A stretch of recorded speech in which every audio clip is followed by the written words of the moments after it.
When Warhammer Quest Darkwater has been announced, here in the studio we had a mix of emotions of excitement and a healthy dose. Well, here we go again. Why? Because the history of this franchise is a bit of a roller coaster.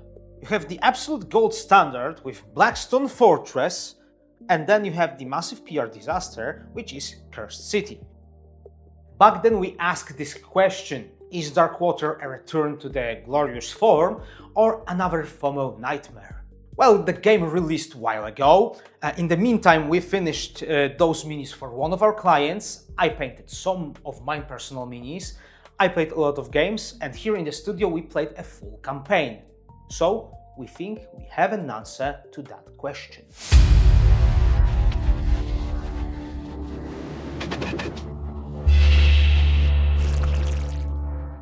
So, some clarification, this video is not sponsored in any way, we haven't received the game, I bought this myself, so you're getting my own genuine and personal thoughts about the game. Let's start by looking what we are getting inside the box. And when you will open it, one of the first things you will see are the miniatures. Of course, the miniatures not like built, but on the sprues. You're getting 49 push-fit miniatures, and as for the Warhammer Quest series was expected, this is one of the strongest selling points of the entire game.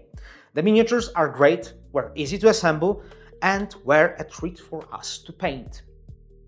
We are the miniature painting studio, and of course we paint a lot of models, but looking at this and talking with the painters from our studio, we found out that these, especially these from Darkwater, are giving you so much freedom while painting them, while thinking about painting schemes. I talked with two painters from our studio who wanted to paint those models, with Lut and Paulina, and we have completely different visions for the painting schemes for these models. Let's do a quick comparison. On one side you have my miniatures, the Meyer Kelpies and the treasure tokens. On the other side we have models painted by Lut. She actually took some of her Darkwater miniatures to the contrast painting competition and walked away with two prizes: gold in squad category and silver in board games. All of the models you will see in this video are Lut's winning models. And here are three Edmark's Valorans, one of the main heroes in the game. First one is Lutz, second is from Paulina, also a contrast winner, this time gold in Masters category with this miniature, and the last one is mine, painted in the box art scheme. The jump from my tabletop standard to Lutz and Paulina top tier display level is huge, but the beautiful thing is that these models look incredibly dope at any level. Let's see what we are getting alongside the miniatures in the box. We get a ton of paper stuff: manual, tokens, cards, campaign savers, plus some dice, and of course map in a book form. So looking at the price tag, even from the miniature perspective, is a great deal. You can easily grab this only for the minis and you will be good. And comparing to the other board games or dungeon crawlers, it's still a good deal. So, how does it actually play? You have two options. The first is campaign play and the second is skirmish. A skirmish game is faster, single event gameplay, where you're looking at 30 to 45 minutes to knock out a scenario. You just get a scenario from the event deck and you play it with selected heroes and equipment.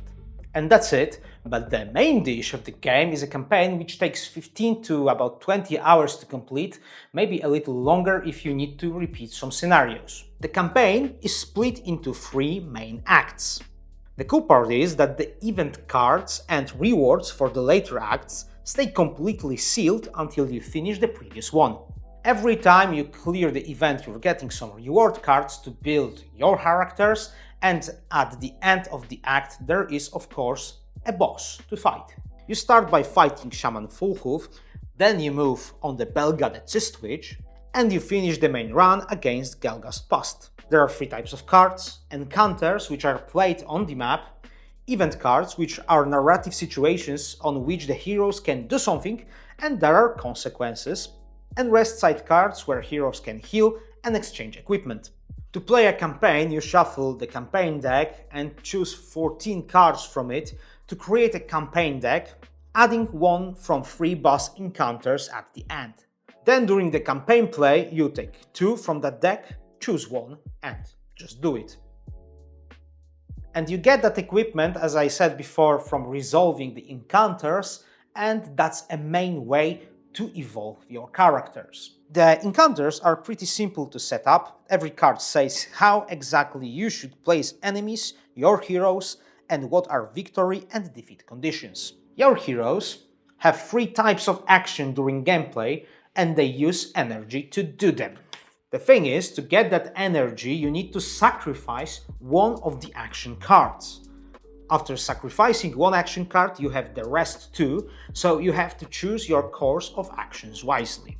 NPC, on the other hand, move by enemy dice, and their rules are a bit more difficult, but once they click, it's also pretty easy to move them. And how far they move, how hard they hit, and what special abilities they have is described on the enemy cards. The same goes, of course, for heroes. Sounds simple? Because it is simple. This is one of the good, strong points of the game, and let's talk a little bit more about what the game does good, does right.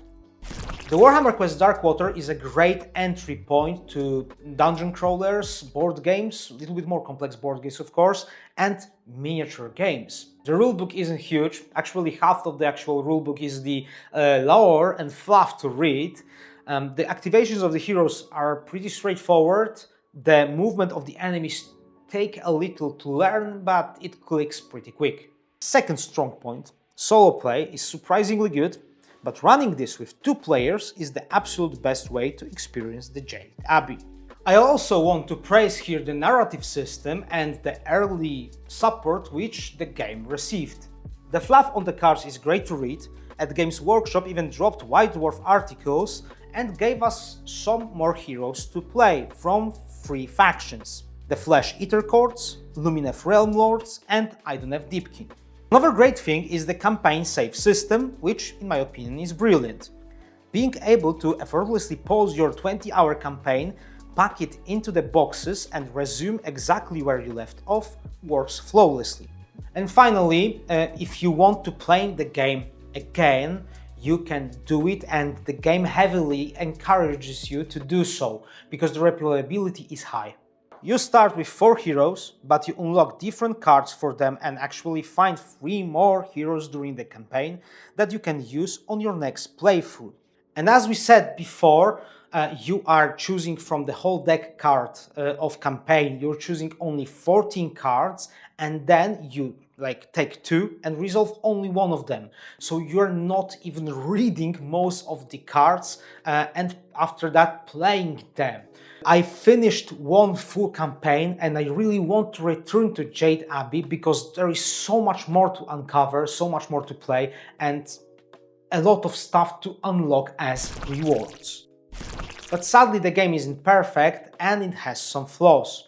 The first one is strongly connected to the main strong point of the game, which is the ease of gameplay, because more experienced, seasoned board gamers and dungeon crawlers will quickly min-max the game.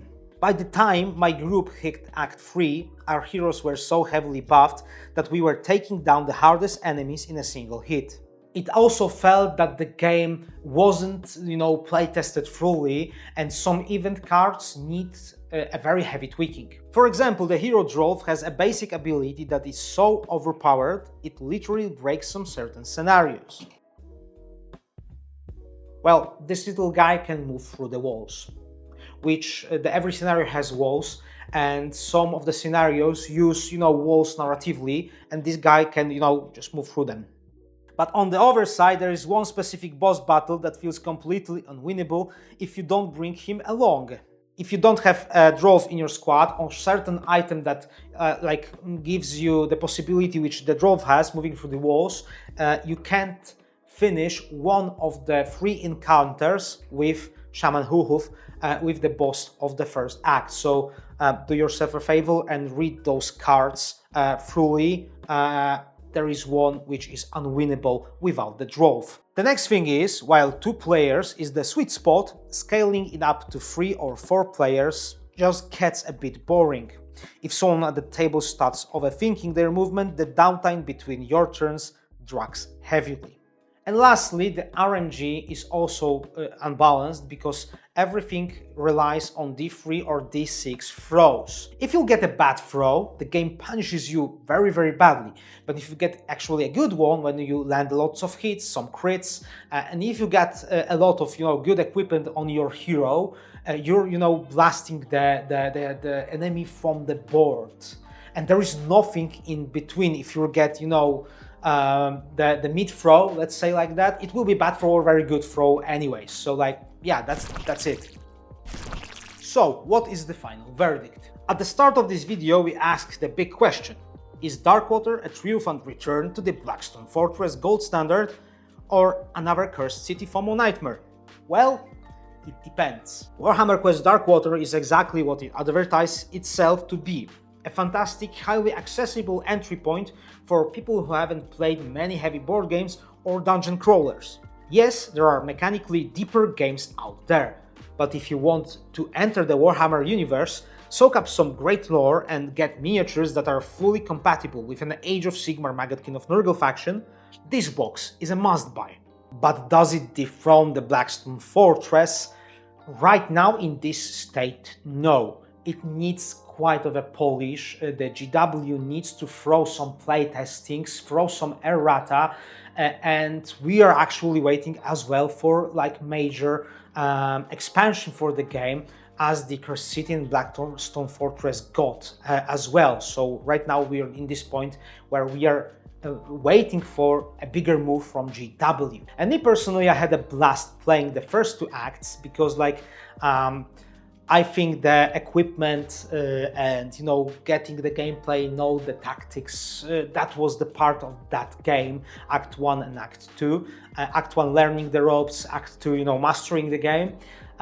There were some encounters that fought hard with us, especially with the Krankenborg enemies. I remember one huge event where we have been completely destroyed, me and my friend. But Act 3, it was a speed run because we have so overpowered heroes and that we are blasting the enemies for one hit. I remember beating the final boss. It was probably the 2 throws over one single hero for an attack. So yeah, basically that's it. So as I said, the game needs polishing, and the second time I will play it, if the GW wouldn't give us some errata or expansion, I will probably find some good additions of the community to make the game a little bit harder, or make my own as well, because I have some ideas to do that.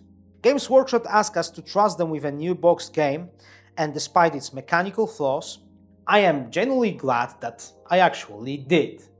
And with this bombshell we are ending this video. Of course, the comment section is yours if you want to buy this game or you actually played it and you have some thoughts about the game itself, miniatures and everything. The comment section is yours. Write your thoughts. I'm waiting for them to reply.